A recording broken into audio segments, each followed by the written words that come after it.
विघ्नहर्ता श्री गणेश, श्री गणेश, श्री गणेश। तो लंकेश कृपया बताइए, असुरों को अश्व उच्चश्रवा प्राप्त होने के पश्चात अब क्या समुद्र मंथन से निकलने वाली निधि अमृत था? उसके पश्चात तो कुछ और ही उत्सर्जित हुआ।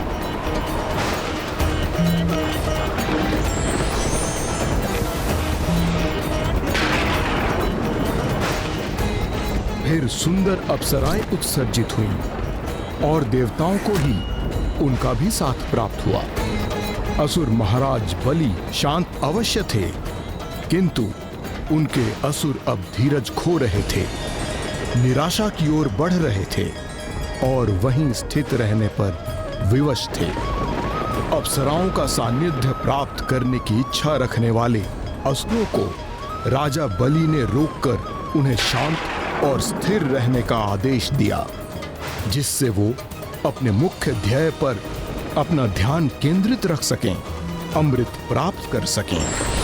इसीलिए अप्सराएं भी देवताओं को ही प्राप्त हुईं।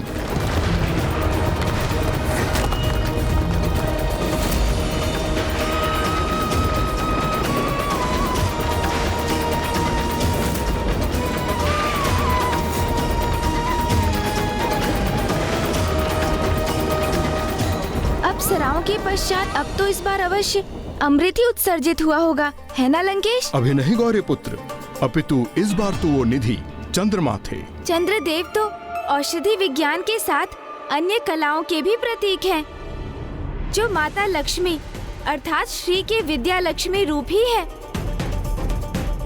इसलिए श्रीहीन होने पर चंद्रदेव भी लुप्त होने पर विवश हो गए होंगे ना लंकेश? आपने पुनः सर्वथा उचित कहा गौरी पुत्र, किंतु समुद्र मंथन के परिणाम स्वरूप चंद्रदेव का उत्सर्जित होना तो देवता और असुर दोनों समूहों के साथ स्वयं सागर मंथन के लिए संकट का कारण बन गया था।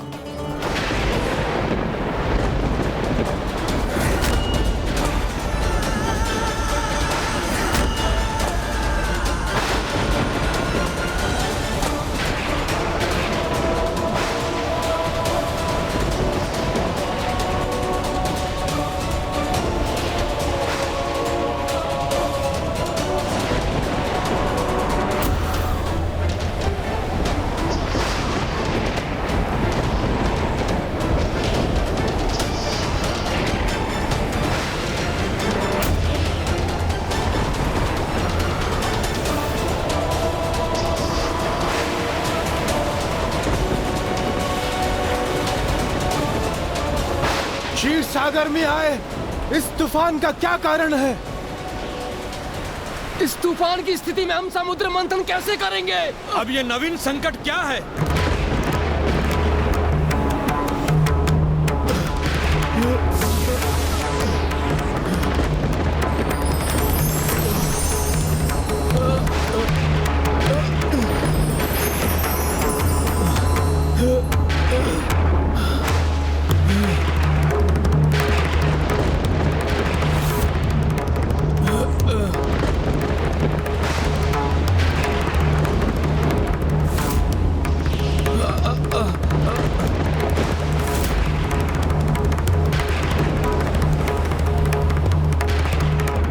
चंद्र, ये तो चंद्रदेव है, जिनका प्राकट्य सागर से हुआ है।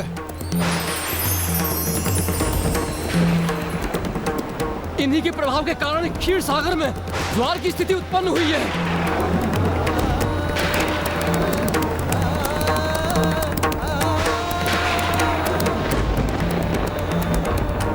चंद्र के प्रभाव से समुद्र में असंतुलन उत्पन्न हो गया है। यदि वो वहीं स्थित रहे तो हम इस समुद्र मंथन की प्रक्रिया को आगे नहीं बढ़ा सकेंगे। यदि समुद्र में इतनी अशांति रही तो संसार में प्रलय की स्थिति उत्पन्न हो जाएगी।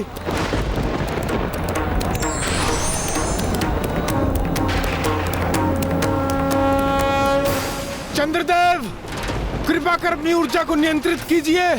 अपने प्रभाव को शांत कीजिए चंद्रदेव। शांत हो जाइए चंद्रदेव, अन्यथा सागर मंथन यहीं रुक जाएगा। हमारी गुहार सुनिए चंद्रदेव, इस स्थिति को विकट होने से बचा लीजिए। संकट की इस अवस्था में सागर मंथन सर्वथा असंभव हो गया है। नहीं देवराज, जब तक समुद्र से अमृत उत्सर्जित नहीं होता तब तक ये मंथन हम कदापि नहीं रोकेंगे। और यदि तुम में से किसी भी देवता ने रुकने का प्रयास किया तो प्रलय के पूर्व ही तुम्हारी मृत्यु होगी। हाँ हाँ, ऐसा ही होगा। जो भी देवता रुकेगा उसका अंत होगा। ये असुर तो अमृत प्राप्त करना चाहते हैं। यदि अमृत इनके हाथ लग गया तो अनर्थ हो जाएगा। किंतु अमृत की सुरक्षा और असुरक्षा के विचार का औचित्य भी तो तभी है जब समुद्र मंथन संभव होगा। इसके लिए हमें चंद्रदेव तक अपनी गुहार पहुंचानी होगी।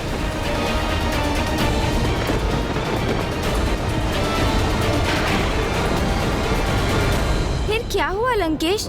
क्या इसके परिणाम स्वरूप सुरों और असुरों के मध्य संग्राम ही छिड़ गया? स्थिति तो कुछ ऐसी ही उत्पन्न हुई थी गौरीपुत्र, किंतु फिर समय रहते ही कुछ ऐसा घटित हुआ जो सर्वथा अद्भुत था।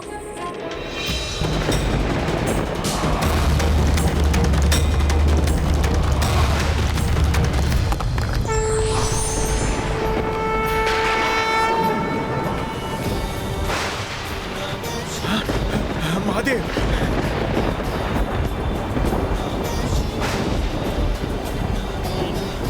प्रणाम महादेव।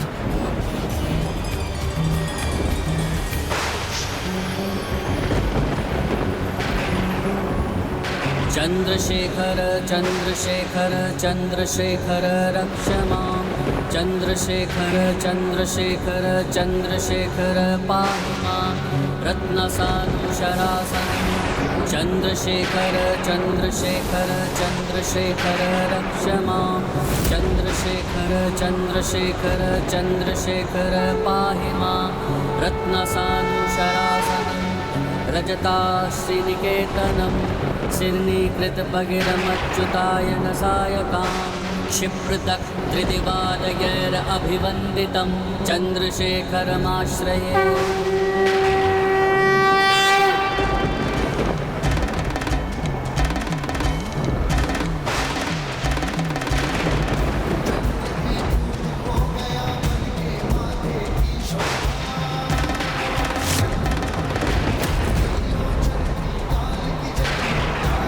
चंद्रशेखर महादेव की जय। चंद्रशेखर महादेव की जय। चंद्रशेखर महादेव की जय।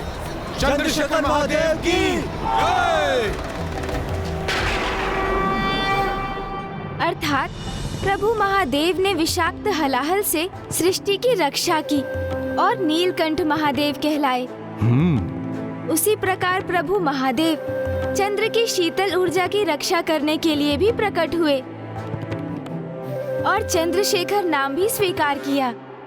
और उनके ऐसा करने पर ही पुनः समुद्र मंथन की प्रक्रिया आरंभ हो सकी। और इस बार मंथन के परिणाम स्वरूप जिनका प्राकट्य हुआ, देवताओं के अतिरिक्त किसी अन्य को भी उनकी प्रतीक्षा थी।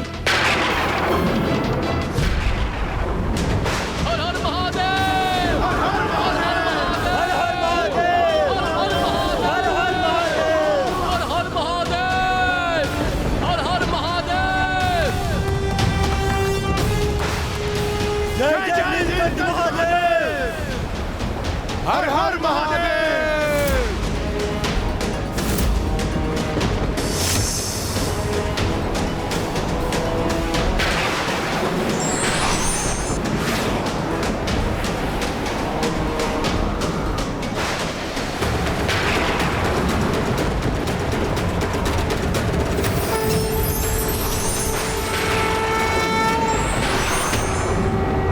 पुनः श्रीयुक्त हो गए, हमारा वैभव लौट आया, पुनः सबल हो गए हम। हर हर महादेव। हर हर महादेव। जय श्री हरि नारायण। जय श्री हरि नारायण। जय माता जय माता लक्ष्मी। जय।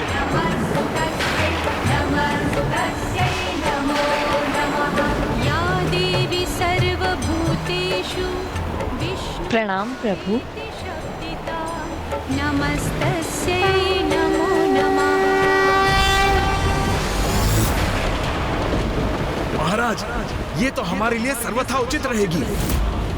हम इस सुंदर स्त्री को अपने साथ ले जाएंगे। नहीं मेरे असुरों, देवी लक्ष्मी के सौंदर्य से भ्रमित ना हो, अपने लक्ष्य पर स्थित रहो। मात्र और मात्र हमें अमृत चाहिए।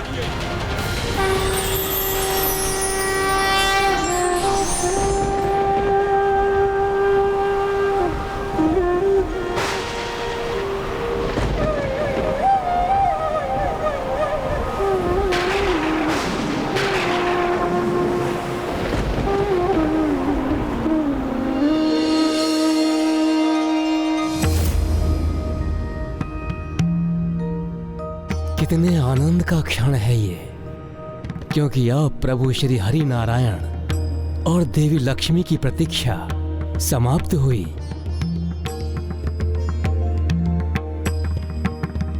इनका पुनर्मिलन तो इनके विवाह से ही पूर्ण होगा।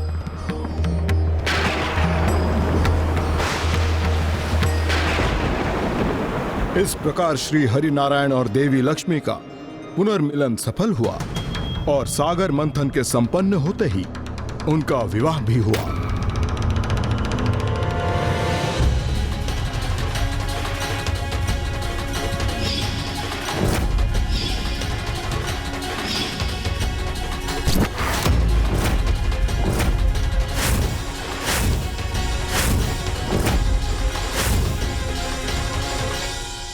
अब आप किन विचारों में डूब गए हैं गौरी पुत्र?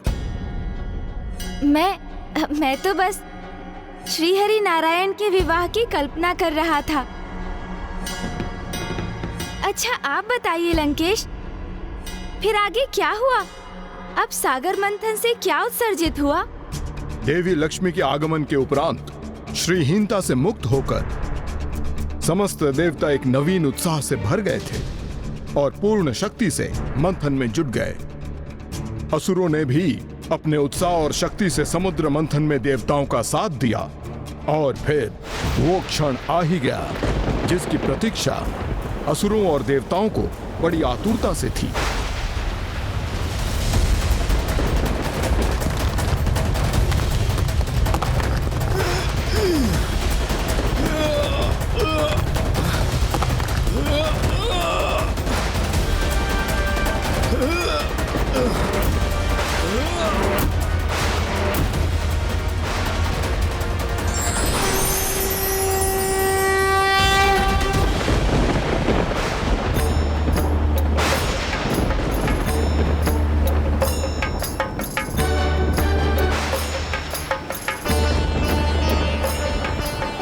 प्रभु धन्वंतरी,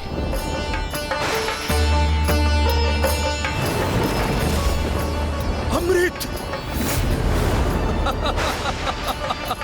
अमृत अमृत प्राप्त हो गया हमें। अमृत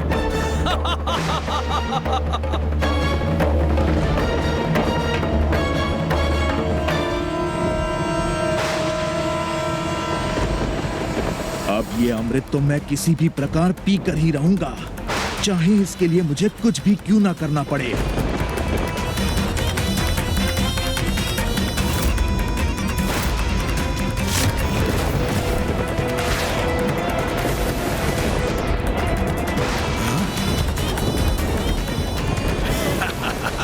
बस अब अमृत मुझे प्राप्त होने ही वाला है।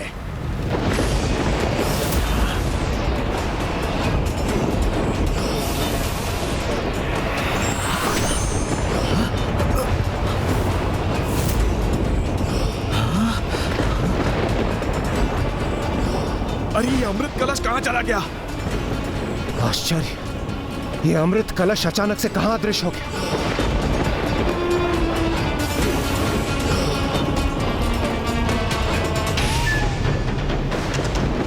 देवताओं, बताओ हमें अमृत कलश कहाँ गया?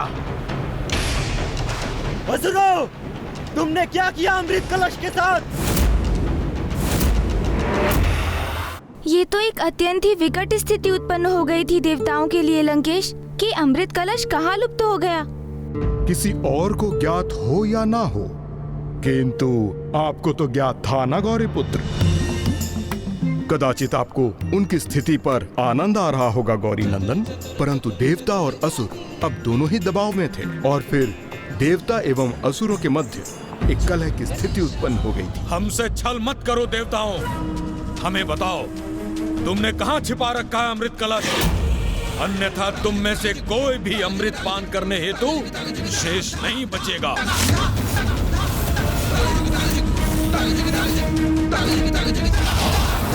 मरण रहे असुरों, हम देवता अब श्रीहीन नहीं रहे, इसलिए हमें कम आंकने की भूल मत करना। बताओ कहाँ है अमृत कलश? उत्तर दो, अन्यथा बहुत बड़ा अनिष्ट हो जाएगा।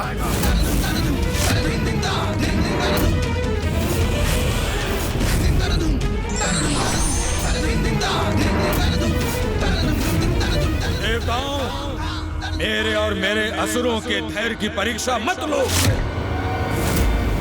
मुझे बताओ, कहाँ है कलश? कहाँ है अमृत कलश?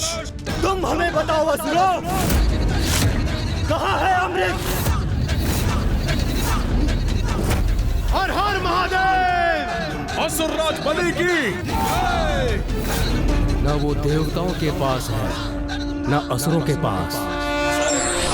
सुखिनः सर्वे सन्तु निरामया, सर्वे भद्राणि पश्यन्तु मा कश्चित् दुःखभाग् भवेत्।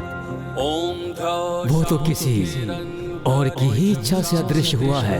पृथ्वी शान्तिरापः शान्तिरोषधयः शान्ति।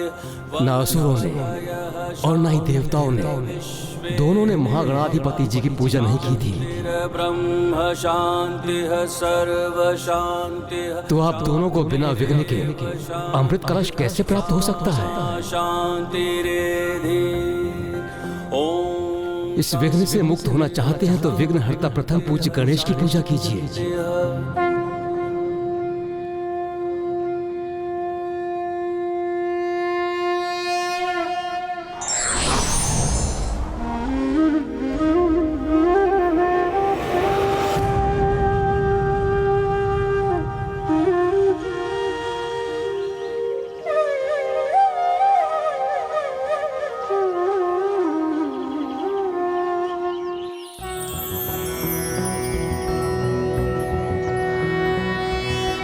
नमस्ते ब्रह्मरूपाय विष्णुरूपाय ते नमः।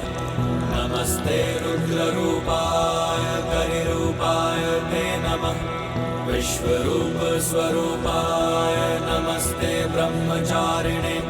भक्तप्रियाय देवाय नमस्तुभ्यं विनायक। ओम सिद्धिबुद्धिसहिताय महागणपतये नमः।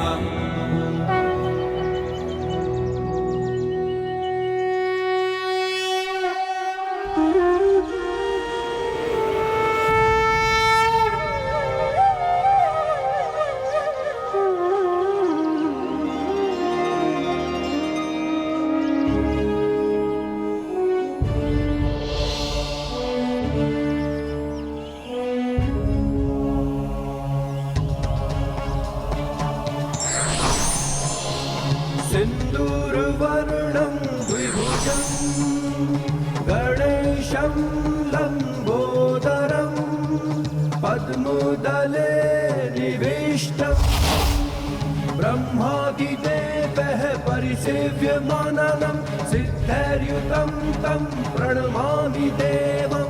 सिन्दूरवर्णं द्विभुजं गणेशं लम्बोदरं गणेशं लम्बोदरं पद्मोदले निविष्टं ब्रह्मादिदेवः परिसेव्यमानं सिद्धैर्युतं तं प्रणमामि देवं।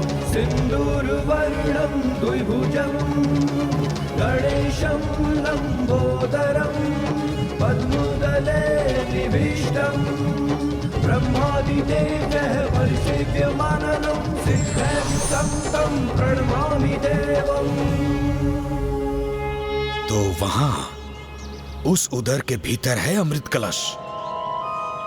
हाँ, अब हम असुरों को इस अमृत कलश को प्राप्त करने से कोई नहीं रोक सकता।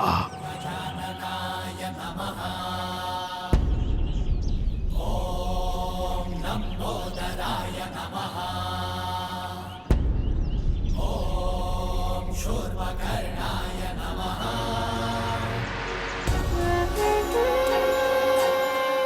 हे प्रभु महागणाधिपति जी, इस समुद्र मंथन के विशाल प्रक्रिया के पूर्व हम देवताओं से आपकी आरती ना करने का महादोष हुआ है। उसके लिए हमें क्षमा कर दीजिए प्रभु। क्षमा कर दीजिए प्रभु। कल्याण हो।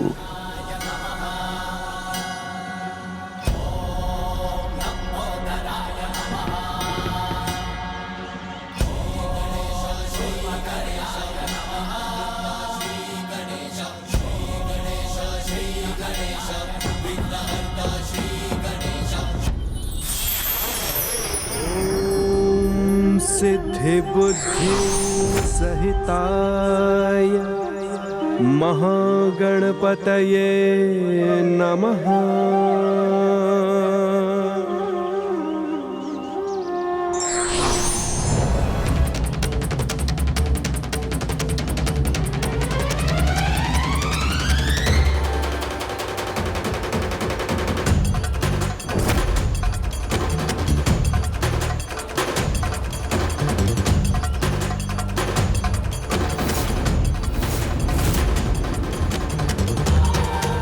ये असुर तो धन्वंतरी जी के निकट जा पहुंचे हैं। हमें शीघ्र ही कुछ करना होगा। इन असुरों का इतना तो साहस। देवगण,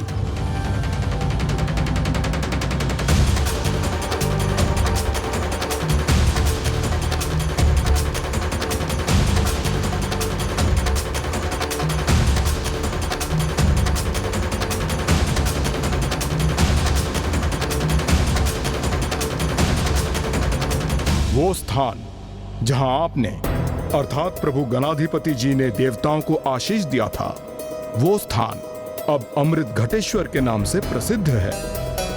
उसी स्थान पर ऋषि मार्कंडेय ने प्रभु शिव शंकर शंभु की तपस्या कर जीवन दान प्रदान किया था। किंतु अब उसी घाट पे असुरों ने अपनी कपटी योजना के सहारे देवताओं से अमृत चुराने का षड्यंत्र रचा। मैं अचंभित हूँ कि इतनी भक्ति के साथ मेरी पूजा करने के पश्चात भी अंततः असुरों ने पुनः छल एवं प्रपंच का मार्ग ही चुना। हाँ गौरी पुत्र, एक कुटिल कपटी असुर सर्वभानु के कारण अमृत कलश असुरों को प्राप्त तो हो गया था, किंतु उन्हें आपका अर्थात प्रभु गणाधिपति का आशीष कहाँ प्राप्त था। देवताओं का अनुसरण करते हुए असुरों ने देवताओं की ही भांति अग्नि की ज्योति को हाथ में रखकर अग्नि की ज्योति के स्थान पर प्रचंड अग्नि को ही हथेली पर रखकर पूजा की थी, किंतु उनकी भक्ति में निष्ठा नहीं थी और बिना भक्ति भाव के किसी भी पूजा का कोई अर्थ नहीं। वहीं दूसरी ओर पूर्ण श्रद्धा से एक बार भी जपा गया प्रभु का नाम ही सर्वथा पर्याप्त है लंकेश। किंतु तब वो असुर मेरे समान बुद्धिमान नहीं थे, उनकी भक्ति में हीनता थी, इसलिए उनका विघ्न टला नहीं था, अपितु उनके समक्ष एक और बड़ा विघ्न उत्पन्न होने वाला था। असुर सर्वभानु अमृत कलश के साथ पाताल की अतल गहराई में तो पहुंच गया था, किंतु शीघ्र ही अन्य असुर भी वहीं पहुंच गए और अमृत पान करने की मांग करने लगे। और फिर सर्वप्रथम कौन अमृत पान करेगा, वो सभी तो इसी होड़ में उलझ कर रह गए थे गौरी पुत्र। असुर उस अमृत को ना तो देवताओं के साथ बांटने के इच्छुक थे और ना ही पाताल में एक दूसरे के साथ। वो तो ये भूल ही गए थे कि लालच की अति सर्वनाश का आमंत्रण है। हाँ गौरी पुत्र, और उस विनाश का आरंभ हुआ श्री हरि नारायण के हस्तक्षेप से। देवताओं और देवी लक्ष्मी की गुहार सुन श्री हरि नारायण ने वही अवतार लिया जो भस्मासुर के अंत का भी कारण बना था। प्रभु का मोहिनी अवतार।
आपके मामा श्री हरि नारायण को तो स्त्री रूप धारण करने में क्षणिक संकोच भी नहीं हुआ।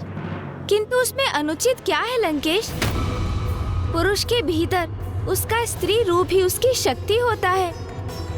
और सत्य तो ये भी है कि पुरुष रूप में महादेव की शक्ति श्री हरि नारायण बनकर प्रकट होती है और स्त्री रूप में माँ पार्वती बनकर। और अब महादेव की ही शक्ति श्री हरि नारायण के माध्यम से एक भिन्न अर्थात मोहिनी अवतार के रूप में प्रकट हुई थी। तो माया और मोह का प्रयोग कर असुरों को प्रलोभन देकर उनसे अमृत प्राप्त करने हेतु श्री हरि नारायण ने अपना मोहिनी अवतार रचा था।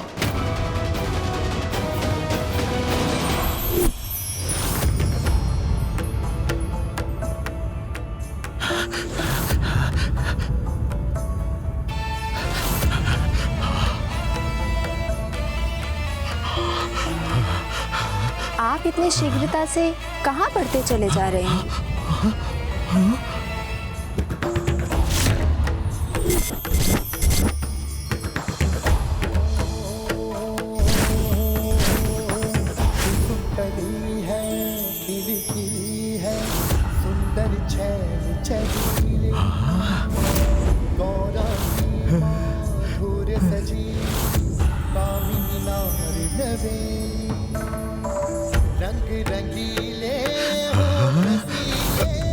अद्वितीय अद्भुत सौंदर्य है सुंदरी का।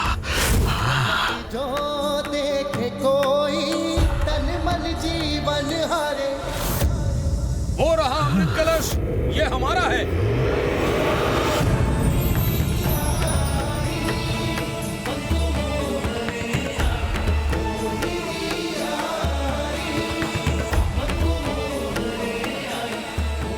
ऐसा सौंदर्य तो मैंने कभी नहीं देखा। इस सुंदरी का सानिध्य प्राप्त हो तो धन्य हो जाऊं मैं।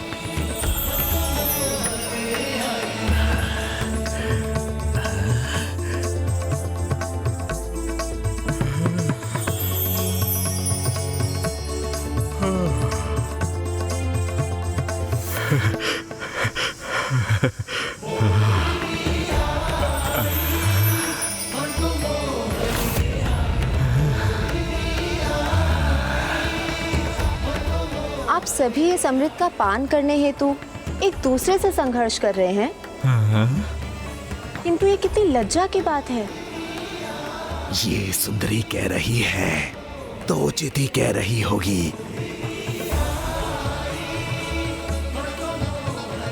ये व्यर्थ के संघर्ष को रोकने के लिए यदि मैं अपने हाथों से ये अमृत पान करा दूं तो उचित होगा ना?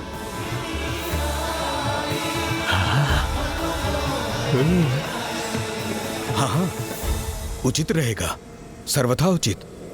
हमारा है अमृत, हमारा है।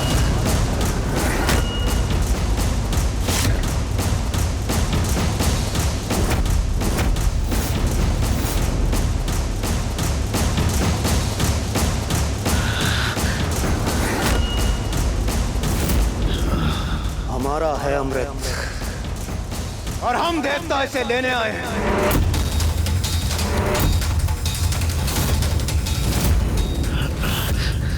अमृत तो असुरों को प्रदान नहीं किया जा सकता, इसलिए उचित यही होगा कि तुम अमृत हमें सौंप दो।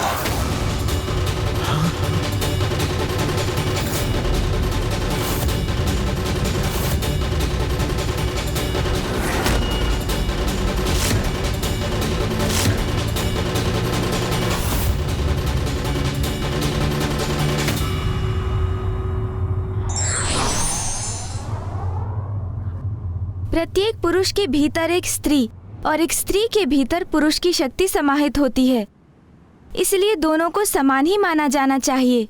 धार्मिक वीडियो सबसे पहले देखने के लिए हमारे चैनल को सब्सक्राइब करें और बेल आइकन दबाएं।